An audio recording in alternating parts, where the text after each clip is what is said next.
But so we'll move on to another topic. Yeah. It's a little bit hairy-fairy. I'm doing a lot of work for it in my post-production side for cinema and trying to figure out or look into the advancements of production for cinema.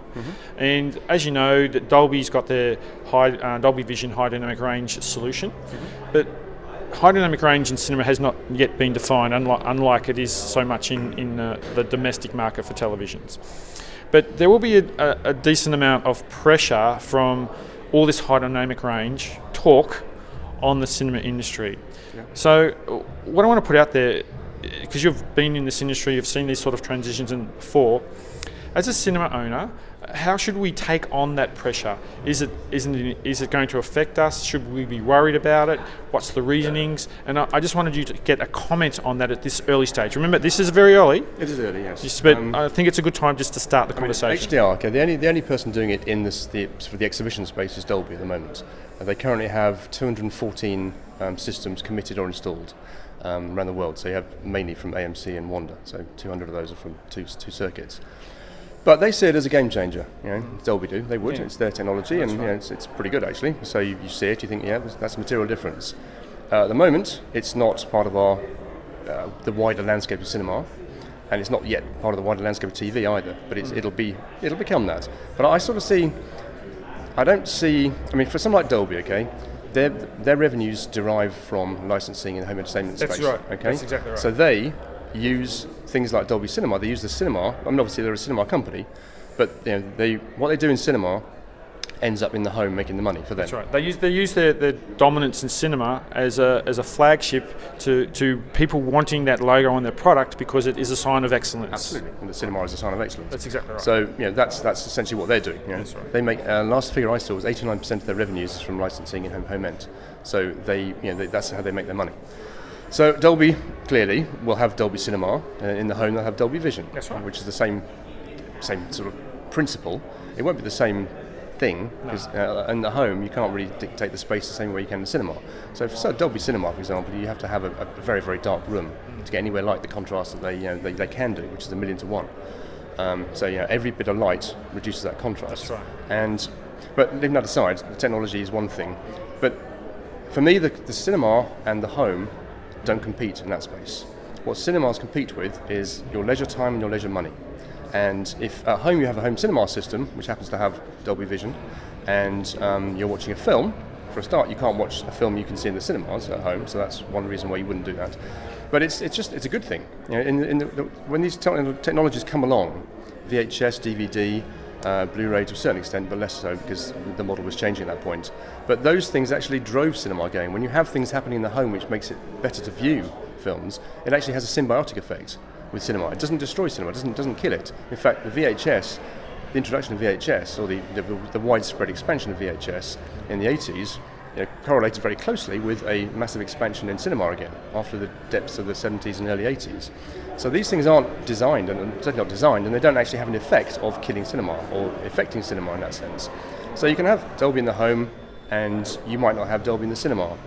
I don't know people that go to the cinema specifically because of the technology that's in the cinema. They don't go because it's 2K or 4K. They didn't like maybe 35mm prints that were 12 weeks old. That's one of the reasons for switching, for going digital. But now we've got good image, clean images, and decent projectors. Pretty much any cinema now will have a good quality image. It may be that you have a better system in your home, but I don't think that actually affects the cinema. It doesn't. Your reasons for going to the cinema have always been social or for the film you want to see. That's right. And that doesn't change. So the primary reason for cinema has always been the same. And whatever you do in your home, and frankly, great, home cinema is great. I love it. If my wife let me, I'd have more. Yeah, me too.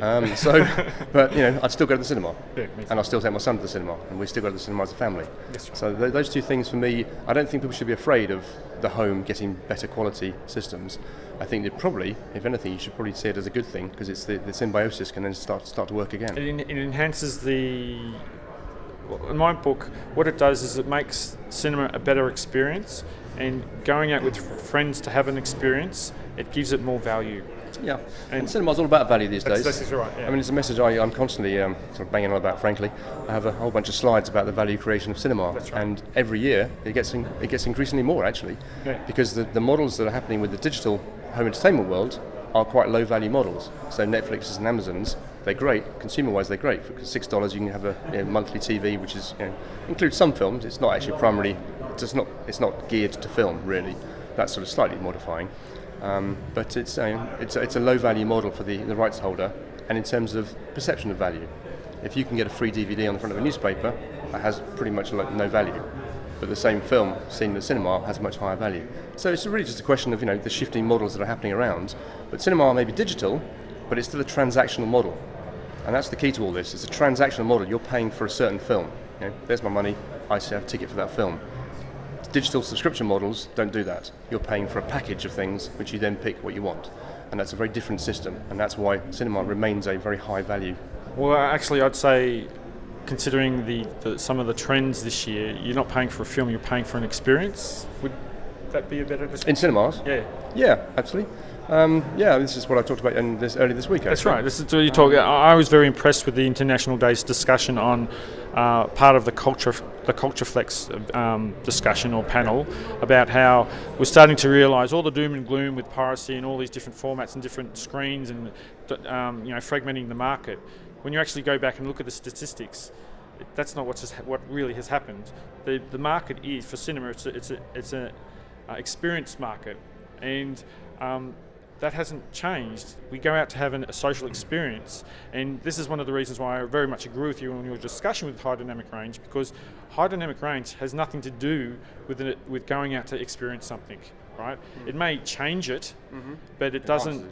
Yeah, it may change how you experience it, but it doesn't change the act of going out to have an experience. No, it doesn't. And the experience part actually is really interesting. It's sort of where a lot of my thought is at the moment. Yeah. The experience economy, how cinema fits into that. Experience economy is about high value experiences, things you can do once or twice in your life. Now that's not cinema as such, so it isn't quite the same thing, but really you are creating, for added value, added money, you're going to create an experience that someone will remember and come back for. That's right. But not all cinema will be that.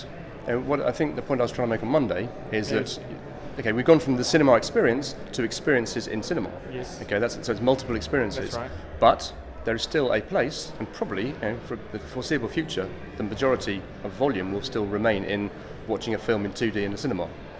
But at the top of the market, you have a multiple range of options: 4D, IMAX, giant screen, pop-up, secret, boutique cinema, premium small format, premium large format, laser, Dolby Atmos. All these things can create a wow experience and can create a reason to go to the cinema and pay more money for it, which is what exhibitors, I think, like.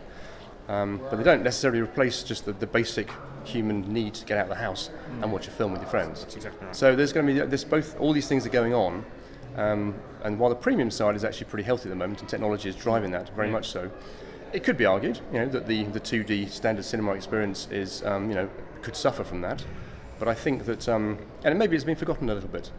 In all honesty, maybe it is being forgotten a little bit because everyone's excited about what's happening that's new. So maybe there is an argument to say, okay, don't forget the core experience. But at the same time, the core experience. What you're saying is we can't be complacent with what we're doing in our cinemas. And that's why we went digital. It was refreshing the medium, and they can do new things with it. So in cinemas, you can do the event cinema, you can put on the other forms of content, the esports, all that sort of stuff you can do. Right. And so the core cinema sort of raison d'être, if you like, it's shifting, it's mutating. But it remains a night out, frankly. It remains just a way to get out of the house for a relatively small amount of money. That's right. Unless you buy a lot of concessions. Anyway, I think we'll leave it there. It was great discussions. It's great to talk to you in person and instead of just listening to you every year. And so, that's James Gardner with David Hancock at CinemaCon 2016. Bye for now.